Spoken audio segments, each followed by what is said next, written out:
Recorded live at CCW, Cheryl China returns. Welcome to CCW Digital on B2B IQ.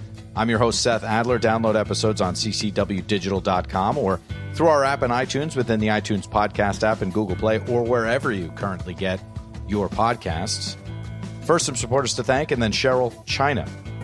Here it is, the fully integrated cloud CX platform that you need to act smarter, respond faster, and be first in CX.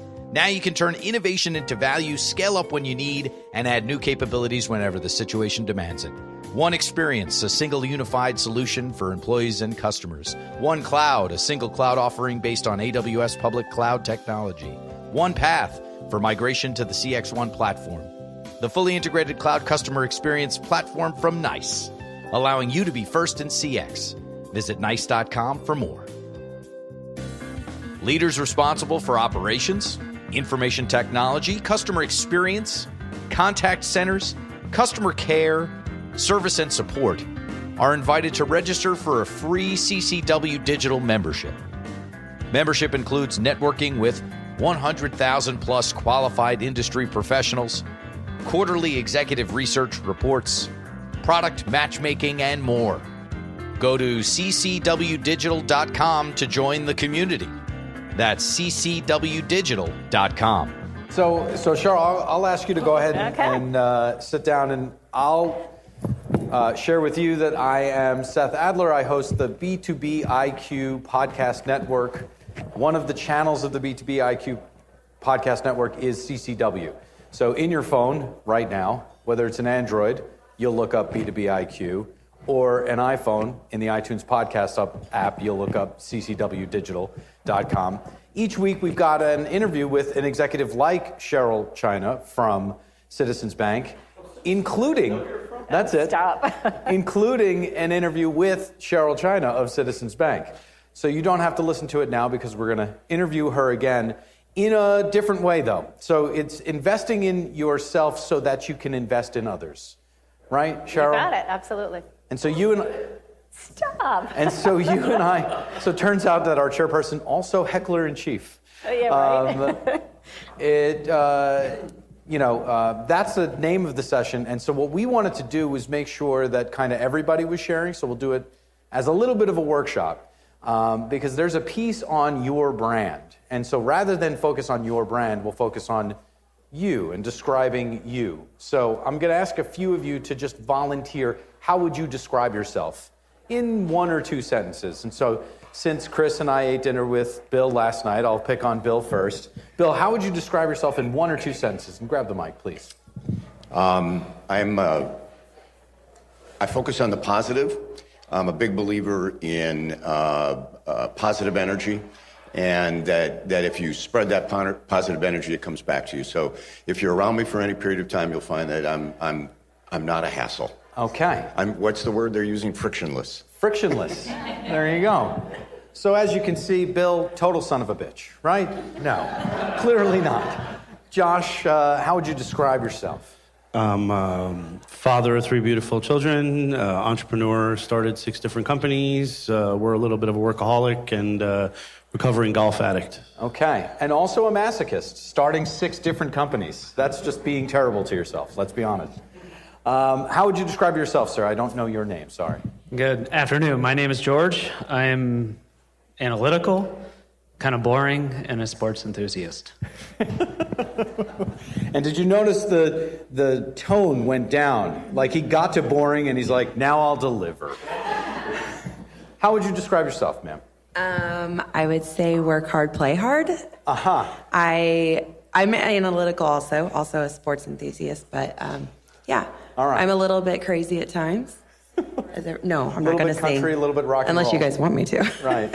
Did you run the runway with your outfit, which looks wonderful? Not this one, okay. But I have done it before. Okay. So, yeah. I'm taking the challenge, Jennifer's challenge of, talking about clothing in a kind of, personal, in a work setting. It's not something I do. She was right. Men don't usually do that. So that's why I brought up your wonderful floral blouse. All right, let's do just a couple more. How would you describe yourself, ma'am? Adventurous, willing to take chances, open-minded, and fun. And I really like your jacket. Where did you get it? Thank you so much. I have no idea. That's the whole point, right? And by the way, you can tell now, the back row, these are where the fun people are. Work hard, play hard, I'm fun, adventurous. And how would you describe yourself? And then we'll be done. Very happy most of the time, positive. Yeah. Yeah, I like the back row. The back row. So All right. the fun people. Yeah, and high fives, literal high fives happening. Yeah, please. There's a couple seats back there, and they're waving you over. So, that gives you a sense of the brands that are in the room. And Cheryl, when you and I first spoke, you said you've got to know your own brand. And I said, well, the concept of that seems disingenuous, to refer to myself as my brand and to know that brand. And what did you tell me? You told me I was wrong, which of course was right. We talked about every single thing you do, whether you have a conversation with your peers, with your boss, with your directs, your indirects. Every conversation you have is either building your brand or it's diminishing your brand. I'm all about being authentic. So Bill started off, I'm the happy person in the company as well. I smile all the time. People say, why are you always smiling? You work in a bank. But I really and truly, I feel like attitude goes a long way. And I go to our new hire classes. Every single new hire class that comes into the bank, I talk to all of them, and I talk to them about brand and reputation and how much it matters. I want me to go into a little bit of how I started. So, so I started at the bank 19 years ago. Citizens Bank's Rhode Island, by the way, so I know there's a few Citizens Banks out there, but you'll know from the accent I'm from Rhode Island. But I started 19 years ago, and I started on the phone. My mother worked for the bank for 30 years, so kind of Citizens Bank is in my blood, and I really and truly love this bank. It's a huge, volunteering, it's very well known in our community. What I will say is that when I started with the bank 19 years ago, it was very different than it is today, and I made my way through the ranks. So kind of when I was very young, when I was 18 years old, and this goes a long way with our new hires as well. Life kind of got in my way. I have a 40-year-old son. He'll be 40 in December, God help me. So, life got in my way. I, ended up being a single mom. I was married for 5 minutes in 1977. Ended up being a single mom, and, I worked 3 jobs, so I did it all. And when I got my foot in the door at Citizens Bank, I thought it was like the best job in the world that I ever had. I can talk to people, I can make people happy, not everybody, but I tried, and I thought this was the best job in the world. But that showed. Every single conversation I had with a customer, I knew that it mattered. And the bosses started noticing me, and I started getting, back then you didn't have to post for jobs like you do today, but I started working my way through the company. I did not end up getting a degree because, again, I was the single mom who worked all the time. I didn't end up getting a degree. I went through classes, but even today I still, it's not great probably in this audience to say, but I still don't have a degree. But I became a senior vice president of Citizens Bank, and that's not something easy to do within that bank. It's a very old institution, old New England bank kind of thing. But I truly believe that my brand and my reputation drove me to where I am today. Now, I had some really good mentors along the way, and we'll talk about that in a few minutes, and I had some bad mentors as well. So people that not mentors, but people that were leaders that I thought, oh, no, that's not the way to lead people. Anti-mentors. Yeah, exactly. Right?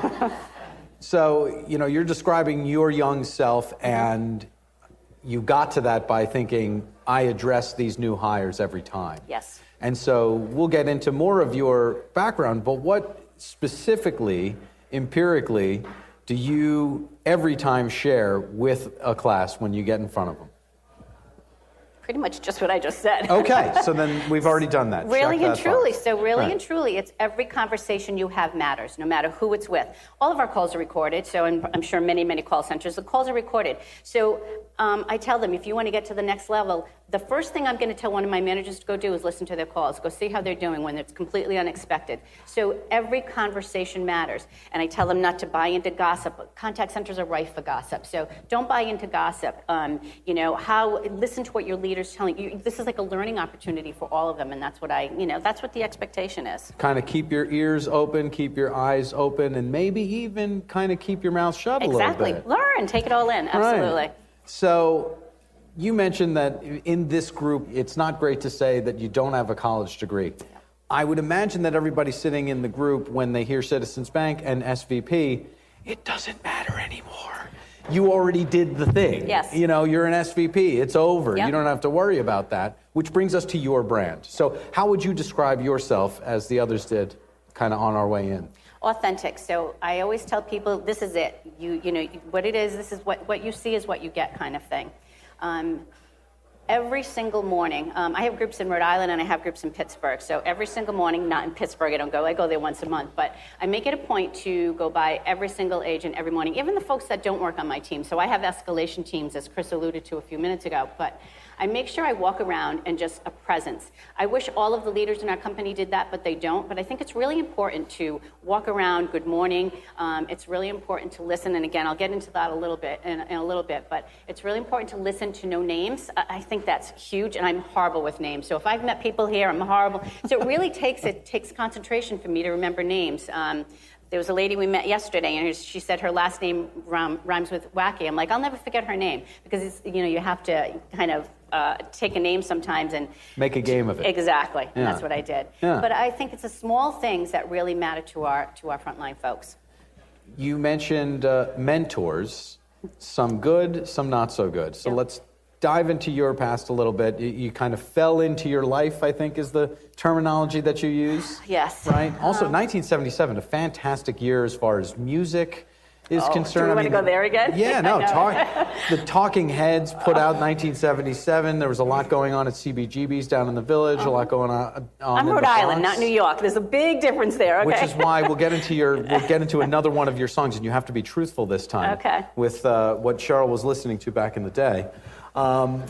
But some good mentors along the way. Who was the first person to realize, hey, maybe we have something here. This is not a college graduate, but this is a single mother, and she's just trying to do what she can do. Who was the first person to realize Cheryl's brand, so to speak? So probably I was sitting, I was a manager at night, so I work nights, my husband worked days, and I was a manager at night, and you think when you work in a call center, everything happens during the day. So like all the leaders leave, and you're on your own pretty much when you work at night. So I worked 3:30 to midnight with my group of people. I had like 10 people at the time, which today is nothing. But I was in my own little world, and we had an executive kind of regulatory pod that had a horrible reputation. And you don't think people know who you are until they know who you are. So it happened over literally on a Friday, and I had to give an answer by a Monday. The director of our call center at the time, had come to me and said, it was called the Priority Response Department. And he said, I have a proposition for you. Call me into my office. I think I'm in trouble. I'm thinking, why could I be in trouble? But, that's what you think when you have to get called to the principal's office. And he asked if I wanted to oversee the Priority Response Department. So at that time, it was going from second shift to first shift, so I'd have to get a babysitter. I was not going to get an increase in pay. It was Monday through Friday, which was a great thing. But, I'm a Rhode Islander. I had to drive to Lincoln, Rhode Island now at this point, instead of my little safe place, which was 5 minutes away. So this was like a 20-minute drive, and anybody, you're probably laughing, but that's something I actually had to consider. But I want you to go oversee this team. It's an HR nightmare right now. It's a mess, but I need you to go over and oversee it. So I went. I took the job. I had to decide by Monday. And I asked him years later why he chose me for that position. And I thought I was getting punished for something, quite honestly, at the beginning. But I didn't want to say no. Good Catholic schoolgirl here. Didn't want to say no. I'm like, okay, there must be a reason. But he said, you didn't realize your potential, and you needed somebody to push you to realize your potential. And that was like eye-opening for me. So he was one of the very first that started that path. At that moment, though, did you start to realize your potential, or did you need to be continuing? What was the next nudge you got from another mentor, I guess? So the best boss I ever had, she retired 2 years ago, and she was a woman. So for me, that made a huge difference. So I had all male bosses up until her name's Peg Marty. She's retired now. It's okay. She was an amazing woman. There was, again, old New England bank. So I always paid attention to what I wore to work every day, and I would think, would Peg wear that? And she was very traditional. She wore, a jacket and, a suit jacket and, pants every day. But you pay attention to what somebody does. How somebody presents themselves. She spoke, she was articulate. She came from our Philadelphia market. She was a retail director there, and she came in and oversaw the call center. And everything she did, I said, I want to be Peg Marty when I grow up. And I really listened to everything she had to say to me. I listened, I watched her, and I asked her to be my mentor. And it was huge asking her that because I think she took me under her wing. And she's the one that actually brought me to the senior vice president role. It was the most amazing, like I cried. You never cry, you don't cry in front of your boss, but I actually cried because somebody saw in me something I never saw in me. And it took that. I'm a leader today in this call center, and it took that for her to say to me, you can do this, and I know you can do it. And she just kept adding teams where, I just kept, okay, bring it, I'll do it, whatever you need. Again, Catholic schoolgirl, you don't say no, but I think she was the next person. You were watching, you were listening, and you brought up the importance of listening. We all understand that, but for you, what is it in this big thing we call listening that folks should absolutely pay attention to? Either your colleagues that are sitting here and listening, or the folks that you kind of mentor yourself now on the team? The small, even the smallest thing. You want to pay attention to people's details in life. So for all my direct reports, this is our jobs, but life is what's really important. So they work here, they're 40 hours a week, but they need to go on to, they go home, and their life outside of work matters. I know all of my directs. I know their children's name, and I know their spouse's name, and I think that's really important. So listening and what they want to do, developing people, where they want to go next. Now I have people that don't want to do anything else. They want to just be where they are, and as long as they're doing a good job, I'm okay with that. But develop those people that want to move on. But I think is authentically listening is what's really important. Well, but being authentic is so inauthentic, meaning if you're trying to be authentic already, you've done something wrong. It should be natural, though. Right. Yeah. So how do you coach being natural? So, that's a really good question. Here's something I say to our call center agents. So you're dealing with people's money in a financial institution. I tell them that either being a customer service, and I know this is kind of veering from your question, but I don't know if this is going to help or not. Okay. Customer service is either in your back pocket. I think it's really important. It comes natural. You do it well. You can talk to people. And if it doesn't, you got to become a really good actor. So, and I think it's one or the other here. And I think it's not for everybody, customer service. And I think being a leader in a customer service industry, you got to walk the talk, talk the walk. What is that saying? I think it's talk the talk and then also walk the walk. But you have to show them, and you have to be out there, and being a leader in a company or any company, you have to show them exactly. I want to say be authentic again, but you're telling me that's not authentic. So well, no, I think it is for you. It is explicitly it is authentic for you, and I think what you're saying is that just go do the thing. You do. Don't think about it. You're managing somebody's money. Right. Make sure you get that done. Just do the thing. Right. And in just doing the thing, you will be authentic. Right. So you don't rely on a script, right? Is that what I'm hearing? Well, they have to, again, policy procedure. They have to some extent, but you want to sound genuine as well. And if you don't sound like you care, that's for any industry. And if you don't sound like you care, like if you walk into the local Stop and Shop, this local supermarket, I want somebody to look me in the eye and say, hi, how you doing today? I don't want somebody, hi, how you doing, as they're bagging my groceries. It's about being authentic that way. Being present. Yes. Showing some empathy. This might be why you have this escalation team now, and also why all the way back when you referenced the fact that you got a, what was it, the priority? Priority response, So it's the escalation team, too. Right. It seems like the problem children, we give them to Cheryl. Yeah, pretty much, yeah. Why is that? Why do you think they know that you'll be able to handle it? That's question number one. More questions to follow. Okay. I am very good at, I think I said this to you last time. Okay. I am very good. I can talk somebody off the Brooklyn Bridge, but I can't sell you the Brooklyn Bridge. So I don't have sales in my blood. I can't do that. We have teams that do that. Go, be prosperous, be merry. I cannot do that. Make lots of incentive money. My teams don't make incentives. So, but you have to want to be able to solve problems and solve issues. And you have to be able to talk somebody down from the escalations, and I'm more than happy to talk about, that after the fact if anybody wants to catch up too. And again, it comes back to the listening. People just want to be heard. Listen to my problem. I don't want to repeat myself, and it comes back to that. And there is so much more involved, but let's just kind of discover Give us a few secrets here of when we've got that truly irate customer that no one else can deal with, really. What are some key things to say, think, do? Customer Richie. So that's his first name, by the way. He got to me, so he ended up getting escalated to me. So this was a person who freely admits some days he's on his meds and some days he's not. So I ended up owning him. When I say that, I didn't want him talking to any of our agents any longer. So I'm trying to be nice about this. But sometimes all he wants is somebody to listen to him. It's that simple. So he calls, and I know his number now, and it comes up on my phone, and all he wants to do is rant and rave. This agent said this to me, and this, why do you call the agents at all? I have all the information you need, and it's such a simple thing that he wants. But for some people, all you have to do is listen. And you know what, I almost said his name.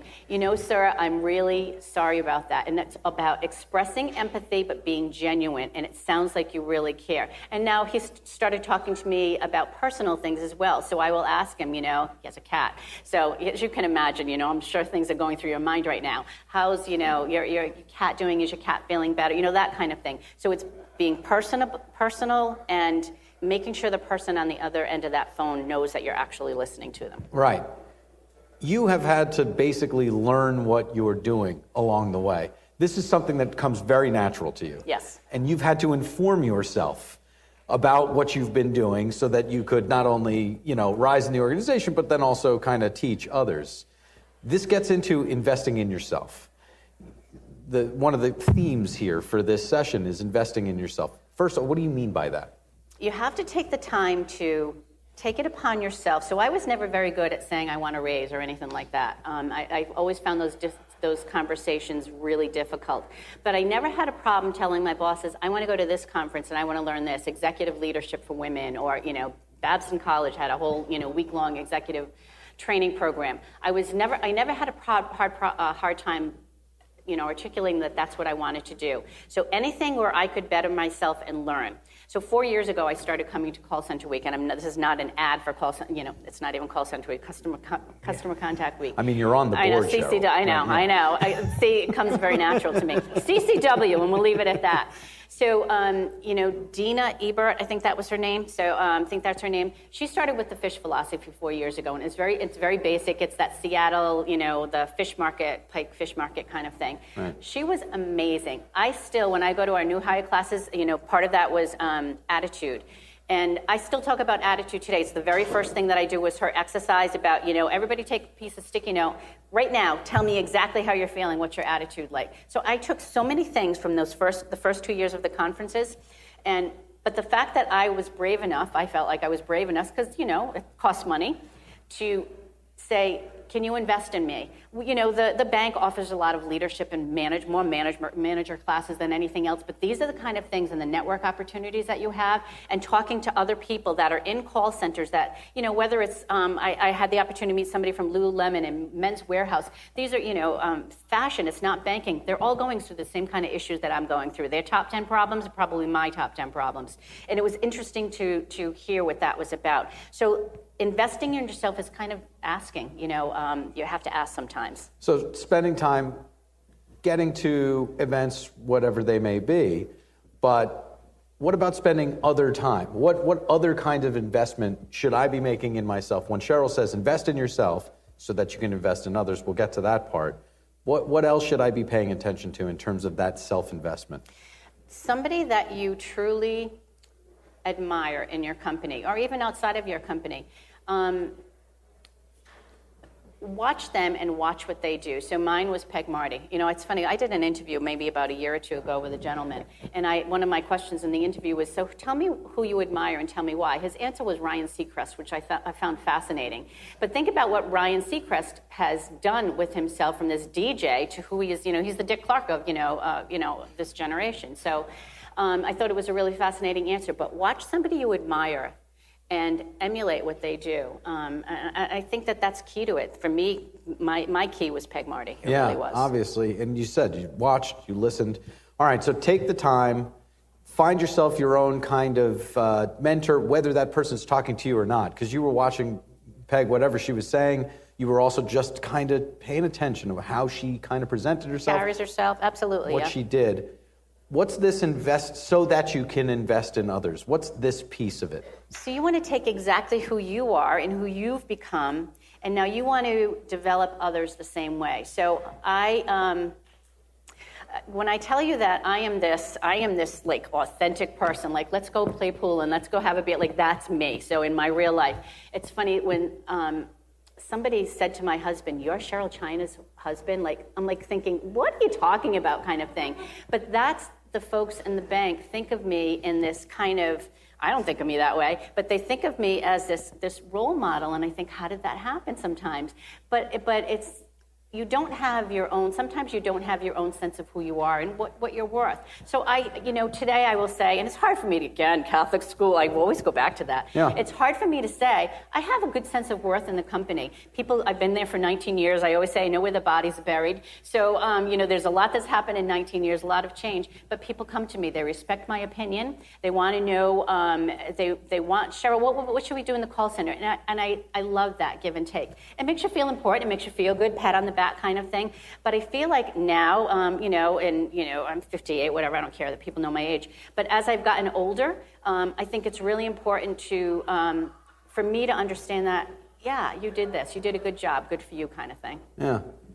So I want to ask kind of a delicate question here. Oh, God, here we go. Right. So I know, Chris. And I'll put it on myself. I'm male, and I identify as Really? male. Yeah. Okay. And so I'm 41, and in my career, I have had, equal women and men, on my level the whole time. So rising up into management and the whole thing, I've seen basically a 50-50 split in my little world.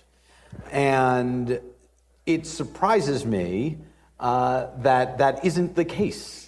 Maybe even up in escalated management and such. How much of what you're talking about now is a gender issue? How much of what you think about coaching, how you coach men and how you coach women is different, or is there no difference and we can just throw our hands up and we're done and everything's fine? No, right? Good question. I'm in a male-dominated world for the most part. Banking, certainly. Absolutely.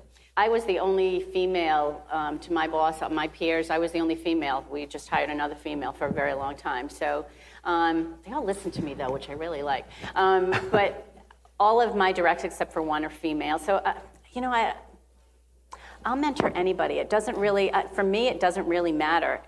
I think it's different. I think, being honest, I think it's harder for women, and I really do. I felt so fortunate to have Peg as my mentor because a woman coming up in a male-dominated company, and there weren't that many of us. I think it's harder for women. Is that the question you kind of asked me? I don't know. I am asking I don't know how to that. answer this, but well, so I'm asking that. You're acknowledging it. What I'm hearing though is that as far as information out, you're going to share it the same way. it doesn't matter. Yeah. So I guess let's kind of open it back up to the crowd. With that being the last thing that I asked Cheryl, who wants to dive in on that?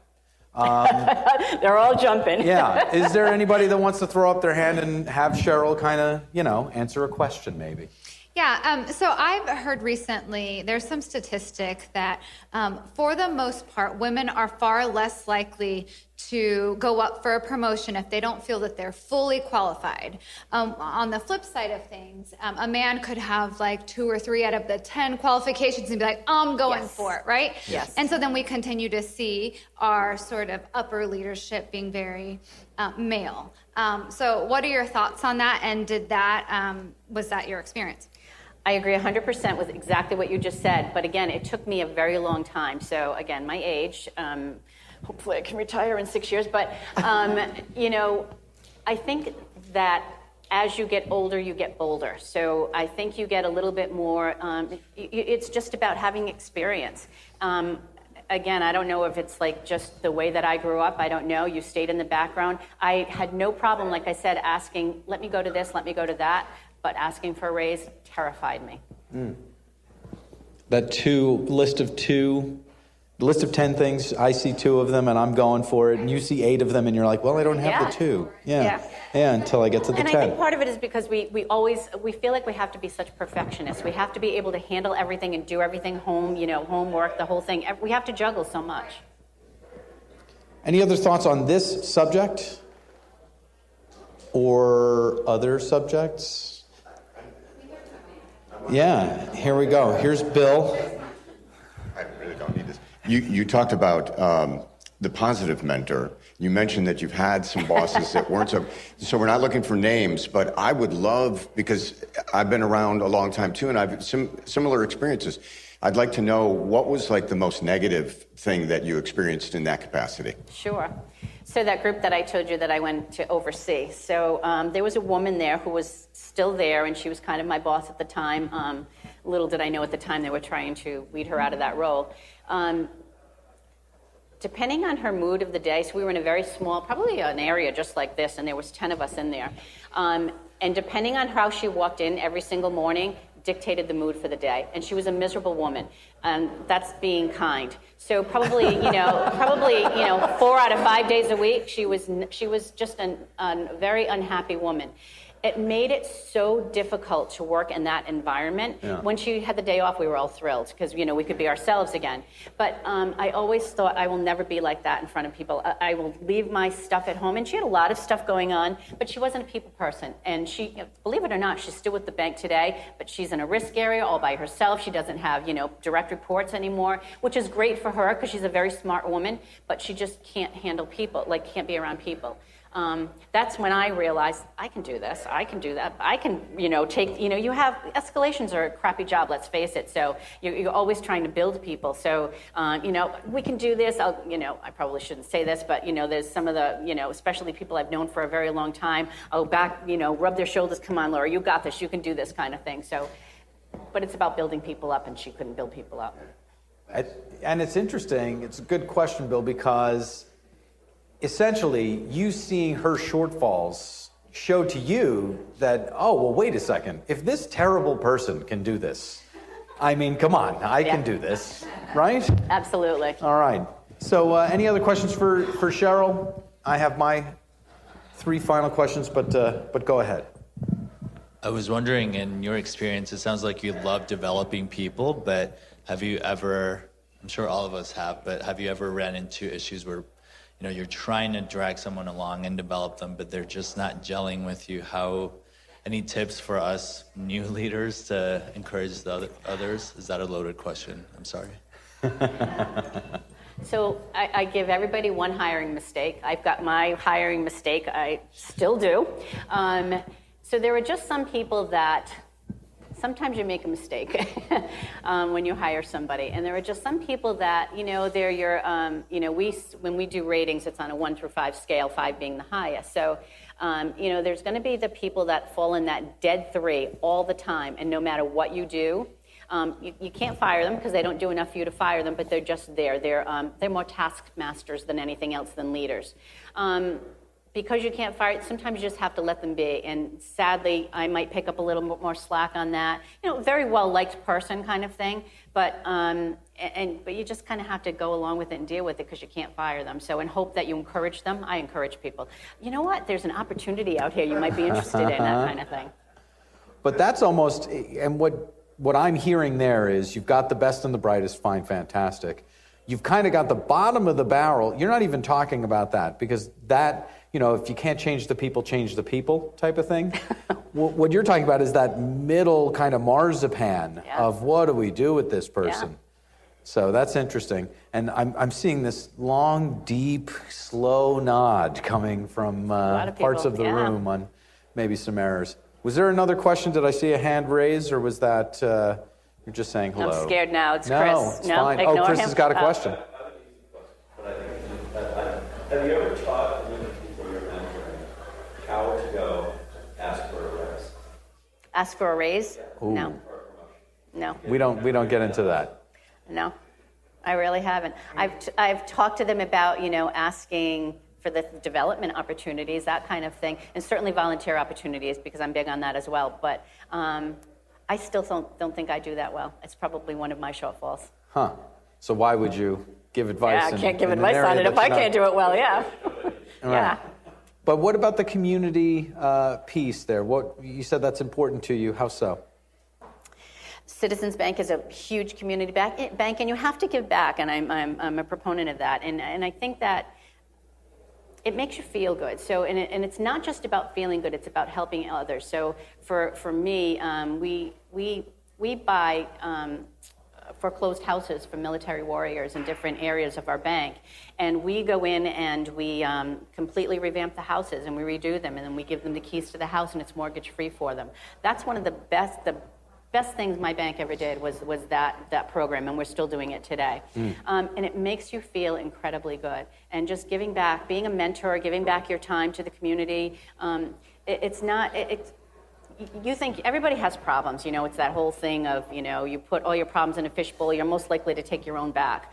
So everybody has problems in life and everybody goes through life, but trying to help somebody resolve theirs is huge. So that obviously speaks to invest in yourself so that you can invest in others. Is there a final thought there on that, or did we just cover it? I think so. I think the key point is take time for you. Know what you want to do, where you want to go, and take time to develop yourself to get there. Because we get lost in the day-to-day, the redundancy, the fires we have to put out every single day, and you get lost in all of that. So take some time for you as well. Okay. So as we mentioned here before, we go, Chris, right? Cheryl, you've been, a guest before. So I have the 3 final questions for returning guests. Okay. So these are different. Oh, I was prepared. All right. I'll tell you what they are, and then I'll ask you them in order. Okay. What would you change about yourself, if anything? What would you change about anything else, if anything? And on the soundtrack of your life, one track, one song that's got to be on there. That's always the last question. Okay, I got that one. Yeah. So first things first, what would you change about yourself, if anything? This might be something that you're already working on. Not to be so afraid. So again, I'm in a male-dominated world, and my voice matters, and I know it matters today. But sometimes, somebody once said to me, don't speak unless you really have something to say. Well, yeah, no, I'm going to speak now. So I was in that. Except for me at the table was, it was just me as the female at the table. And I had a lot to say. Now, I have longevity with the company where many of the people, my peers don't. So everybody thinks they're going to come in and they're going to make us all better and they're going to fix everything. Yeah, been there, done that kind of thing. And I don't want to say it that way, so I try not to say it that way. But I think it's important to put yourself out there and not be afraid. All right. So this is a big question purposely. Ken, I don't think I understand this question, but okay. What would you change about anything else? Anything in the world, like the president? I don't know. What are you talking about? Because yes, I would change that. We'll take that as an answer. Oh, okay. On the soundtrack of your life, one track, one song that's got to be on there. You want me to tell them what I said the first time around? Yes. So share what the song that you mentioned the first time around, but then we've got to come up with, something from back in the day. You know what I mean? So, this isn't back in the day, though. I know. So In My Life by the Beatles, when you think about, looking and reflecting, that's what I had said. So, Which is wonderful and a Yes. perfect song. In My Life by the Beatles is one of the greatest songs of all time. Absolutely. Without question. Yeah.